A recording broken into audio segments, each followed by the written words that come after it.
Welcome students. In this video, we will discuss some of the factor theories of intelligence. The monarchic theory, it is also known as the one factor theory. According to this theory, intelligence is regarded as an adaptiveness which enables a creature to adjust itself to changing environment. This theory has beliefs in the inborn all-round mental efficiency of an individual. This theory has the view that a person who can perform one intellectual task very well can also perform another task equally well. इसे एक कारक सिद्धांत कहा जाता है.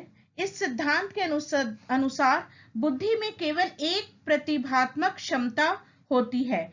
जो व्यक्ति एक कार्य में या एक चीज में प्रतिभाशाली है वह हर कार्यों में और हर जगह प्रतिभाशाली होता है और सभी कार्यों में उसकी वो प्रतिभा विद्यमान होती है.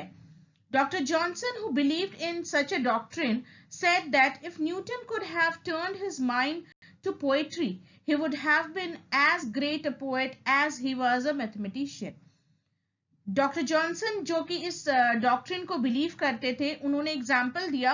न्यूटन जो कि एक बहुत बड़े साइंटिस्ट हुए, उनका मानना था कि न्यूटन अगर एक पोएट होते तो भी वो एक बहुत ही प्रसिद्ध और बहुत ही परिचित कवि होते जैसा कि वो एक साइंटिस्ट या मैथमेटिशियन थे.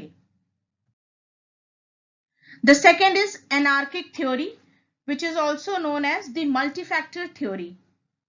बहुकारक सिद्धांत. Professor Thorndike was a chief component of anarchic theory. According to this theory, mind is highly particularized and composed of independent faculties. This theory believes that a man may be expert in doing one kind of work. He may not be expert with the same ability to do another kind of work. For example, if a boy is good in literature, he may not be equally good in a subject like chemistry. Anarchic theory जिसको कि Thorndike ने दिया, इनका ये मानना था कि एक कारक नहीं बल्कि कई कारक होते हैं जो एक बुद्धिमान को बुद्धिमान बनाते हैं या उसकी प्रतिभा को आगे बढ़ाते हैं. इनका मानना था कि जरूरी नहीं कि कोई एक चीज में अच्छा है तो वो दूसरे चीज में भी उतना ही निपुण हो.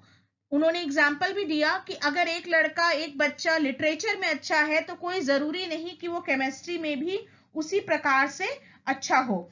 इस सिद्धांत के अनुसार बुद्धि कई तत्वों का समूह होती है और प्रत्येक तत्व में कोई सूक्ष्म योग्यता निहित होती है जो कि उसे उस कार्य को करने के लिए प्रेरित करती है. The two-factor theory. This theory was given by Spearman.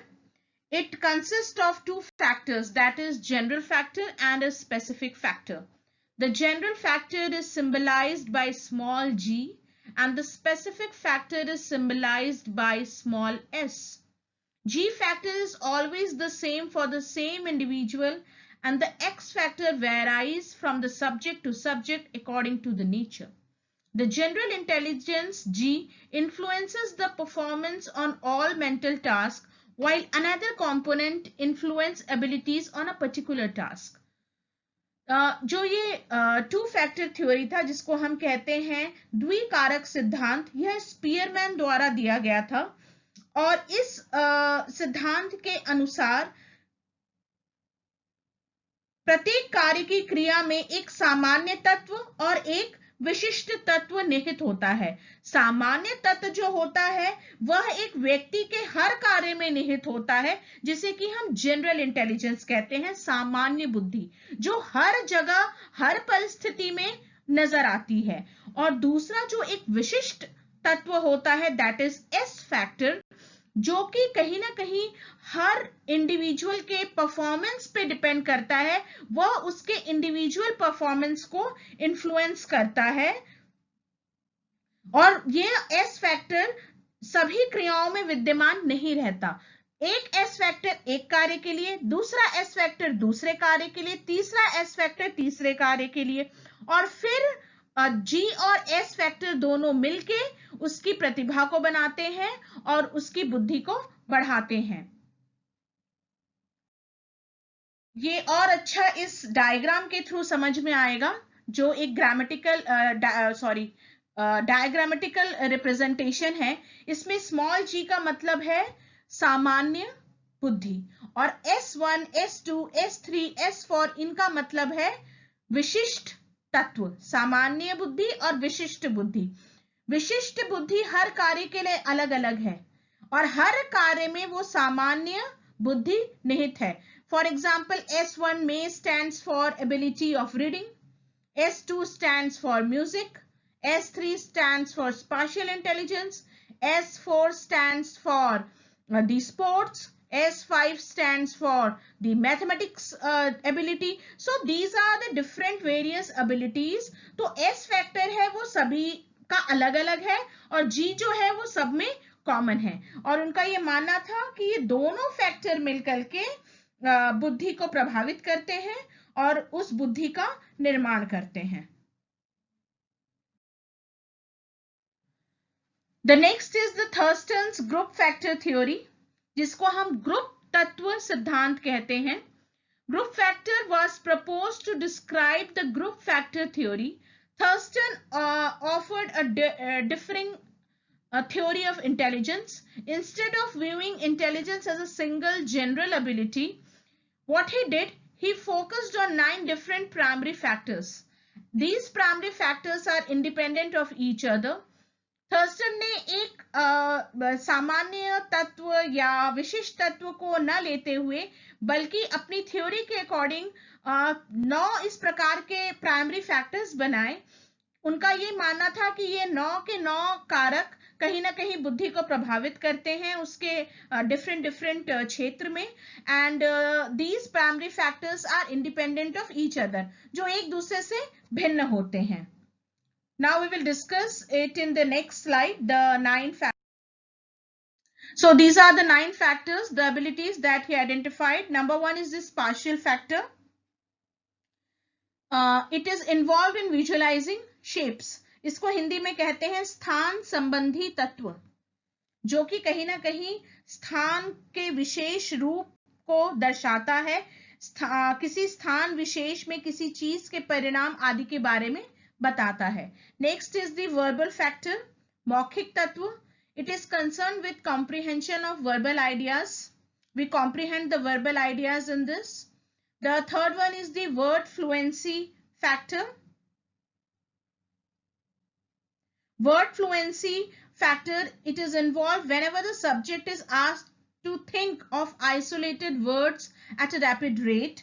इसको हिंदी में कहते हैं शाब्दिक प्रवाह संबंधी तत्व। तेजी के साथ पृथक शब्दों पर सोचने की योग्यता। The next is numerical factor. It is the ability to do numerical calculations. अंक संबंधी तत्व, अंकों से संबंधित हिसाब किताब को शीघ्रता एवं शुद्धता के साथ करना। नेक्स्ट इज मेमोरी फैक्टर, स्मृति कारक। It is the ability to memorize quickly, किसी चीज को याद करने की योग्यता। Inductive reasoning factor, it is known as निगमन तर्क तत्व। It is the ability to draw inference, तेजी के साथ किसी चिंतन की निगमन प्रणाली से है, इसका संबंध किसी चिंतन की निगमन प्रणाली से है। परसेप्चुअल फैक्टर, प्रत्यक्षीकरण संबंधी तत्व। It is the ability to perceive objects accurately, इसका संबंध प्रत्यक्षीकरण से है।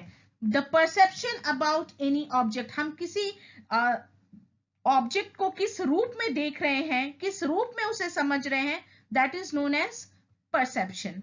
डिडक्टिव रीजनिंग फैक्टर, आगमन तर्क तत्व। It is the ability to make use of generalised results, यह चिंतन की आगमन प्रक्रिया से संबंधित है।